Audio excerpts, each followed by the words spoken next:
Thank you for the introducing me, and thank you for the opportunity to present in front of great coaches. And my name is Naoki Nonaka. I recently attended Minnesota State University in Moorhead. So enough about me. Let's get into my presentation. So my topic is introduction of microdosing training. So what is microdosing training? So it's really easy and simple to define. It's a high frequency, so usually 5 to 6 days a week of schedule, and volume is low, and intensity is gonna be moderate to mid-high. But obviously, daily intensity is gonna vary a lot, sometimes low, sometimes high, but on average, it's moderate to mid-high intensity. And let me quickly touch on origins of microdosing training. Even though I couldn't really figure out exactly when and where microdosing training came from, but I got some couple of information, so I'd like to share this information. So first one is Bulgarian training system. It's actually for Olympic weightlifters and powerlifters, so it's not actually for athletes, but it has microdosing characteristics. So it's a high frequency, 6 to 7 days a week, so sometimes Sundays off, but at the same time, sometimes 7 days a week, which is every day. And intensity is really low, so they actually do only singles. And what makes Bulgarian training system unique is their intensity. So what they're doing is absolute 100% max. So they usually do squat, so they only do just one exercise squat, and they have to do just single max effort squat every single day. And because of volume, low volume, or because of single rep, they actually have to do multiple maxes attempts a day. So it's really extremely high intensity. But there's a conspiracy about drug use, but there's whole another discussion, so I'm gonna skip the part. And next one is Easy Strength. So this is a book written by Dan, John, and Pebble. And this is, actually this is not entirely about microdosing training, and also they didn't actually use the exact word of microdosing training, but it definitely has information related to microdosing training. And also they talked about athletic performance and sport performance. So I'd say Easy Strength is more like original version of microdosing training. So let's get deep into microdosing training program in Easy Strength. So Dan John actually tried a 40 days of microdosing training program. So it's a Dan John's original model, and there are a few principles. So I would like to go through these principles. So first one is do the exact same training program every day. So he did 5 days a week, and he did exact same exercise selections every single session. So there is no variation at all. And it consists of large posterior chain, upper pull, upper press, and full body explosive, and anterior chain, which is core exercises. So there are 5 movement pattern categories, and he chose thick bar deadlift, cheek curl, bench press, kettlebell swing, and ab wheel. So he did these 5 exercises every single day. And only 2 sets of 5 per workouts for posterior chain, upper pull, and press. So these 3 exercises are the main exercises, and 2 sets of 5 reps is only maximum volume they can get. So it's basically, so it's similar to a pillow pin chart. So if it's less than 10 reps, you can go, double, single, triple, whatever you want if it's less than 10 reps. And never plan or worry about the weight. So there's no specific number and specific percentages that athletes have. It's all up to a coach's decision. It's all dependent on how you are feeling before the session. So that this is how you control the fatigue level or intensity even though it's a really high frequency training schedule.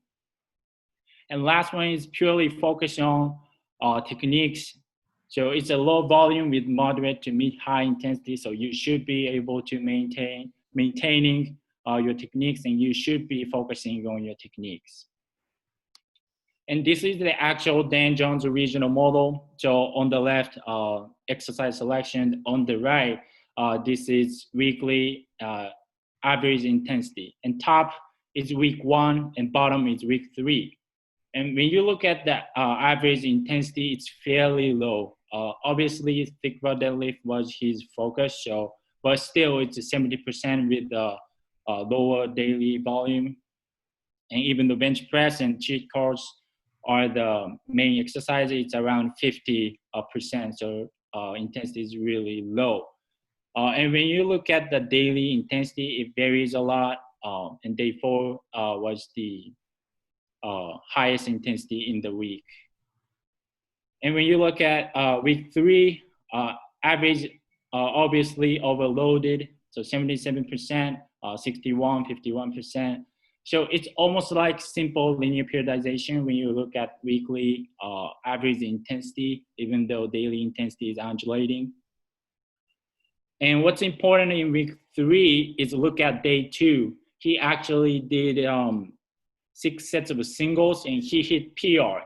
So he gained significant absolute strength within, I don't know, about 20 days, less than 20 days actually. So it's a really effective training program for gaining strength. So it seems like, microdosing training is really effective training, but everything has pros and cons, positives and negatives. So let me talk about pros and cons. So start with the positives, so psychological benefits, especially in seasoned athletes. They're pretty tired because of all the meetings, practices, games and matches, and also schoolwork. And it depends on the sports, it depends on the athletes, but some athletes do not like, lifting sessions. So, but in microdosing training program, it's really short and easy. So it's not gonna make them really, make them feel tired or stressed that much. And saving time, so this is one of the biggest benefits. Like I said, especially in season, lifting isn't top priority. So we would like to save time of lifting. And lifting, every training session is gonna be about 20 to 30 minutes long. So it's gonna be really condensed so that you can really, it's really easy to schedule. And motor learning perspective, because of a high frequency training schedule, athletes can get many opportunities to try, practice, learn the movements and skills and techniques. So athletes are gonna be pretty good at it. And similar to motor learning, perfect techniques. So it's one of the principles of microdosing training program. And also volume is low, intensity is fairly low or moderate, or possibly mid-high. But like I said, you should be maintaining your techniques. And if you get perfect techniques, also risk of injuries decreases as well. So it's another part of benefits. And easy to make up. So especially in season, some coaches cancel the lift, and some athletes, have to miss the 1 or 2 lifting sessions because of small injuries or fatigue management. And if you only have 2 to 3 training sessions, it's going to be detrimental because it's really hard to catch up to where you're supposed to be.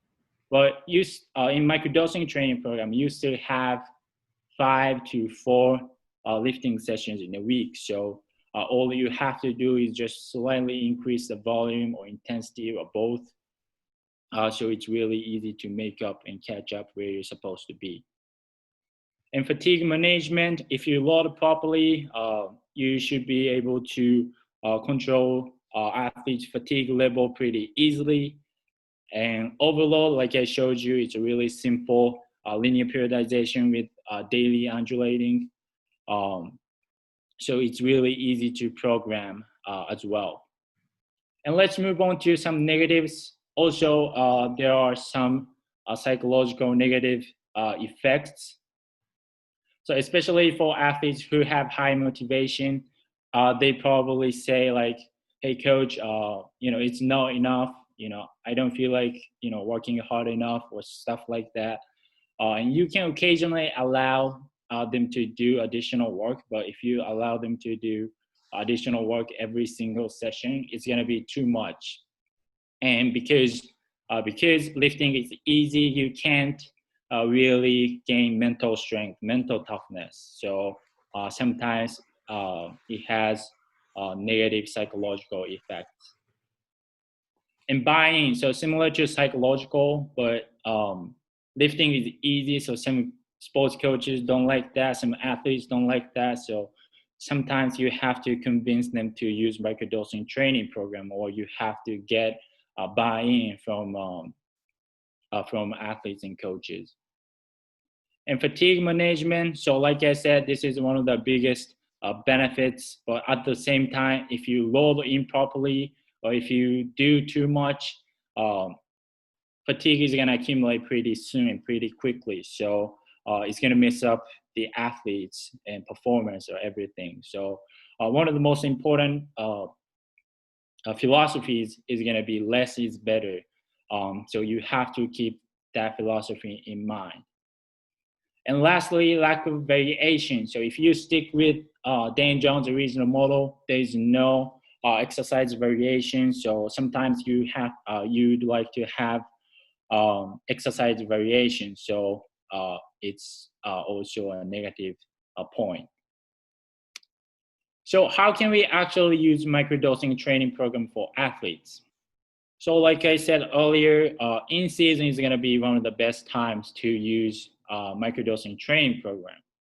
This is because all the benefits and positives are going to fit into in-season's needs or in-season requirements. So for example, saving time is important for in-season, and load management, slightly overload, perfect technique, and easy to make up. So everything is going to be good for in-season scheduling athletes. And also strength phase. So like I showed you, Dan Jones' original model, he gained significant strength within about 20 days. So it's really effective way to train for strength. But I just want to quickly introduce the scientific research at the bottom. So it's a high frequency resistance training is not more effective than low frequency resistance training in increasing muscle mass and strength in well-trained men. So this is not actually a study for microdosing training program particularly, but high frequency is one of the biggest components of microdosing training. So I think it's still valid. But even though this study concludes like this, actual data shows that high frequency group shows 4 more kilo in bench press and squat than low frequency training group. So it's not a huge gain, but I think in terms of strength, 4 more kilo is still significant, even though it's not the huge difference. So my point is, microdosing training program is good for strength training. But also in terms of muscle mass, high frequency group only gained 0.3 kilo more than low frequency. So it's not a significant difference. And let's move on to next point. And when we come back, so during this time, with this all the COVID-19 stuff, athletes are gonna be detrained. So you don't wanna make them extremely sore at the first day or in the first week. And also their movements are gonna be rusty or possibly bad because some athletes don't do a formal training session at all. So every every positive and benefit is gonna be good for detrained athletes as well. And possibly off season, so like I said, muscle mass, in terms of muscle mass, high frequency isn't more effective than low frequency, but at the same time, you can still get similar or almost same muscle mass gains as low frequency training. So if you want to focus on techniques and motor learning perspective, you can still use it in off season. So lastly, I'd like to introduce modified microdosing training program for athletes. So Dan John's model, I think it's a good enough, but for me, it's, exercise selections are not familiar with at least what I've seen. So I came up with some exercise selection change, but principles are exactly the same. So I just want to introduce modified model. So first one is power or explosive exercise, since many coaches like to do Olympic lifts and hex bar variation instead of a kettlebell swing. You can still keep kettlebell swing here, but if you do Olympic lifts and hex bar variation, you would like to apply less than 10 reps principle here as well. And lower body, so you don't have to stick with the large posterior chain like deadlift. You can still do a squat pattern here. Then it's also less than 10 reps. And upper pull and upper press the same. And anterior chain and also posterior chain, since we do probably do squat here. But if you do keep deadlift or large posterior chain here, you can do squat pattern here. But for athletes, posterior chain is really important for knee health, especially ACL injury prevention, and also hamstring injury. So I'd like to add posterior chain if you do squat pattern. And also you can microdose sprint.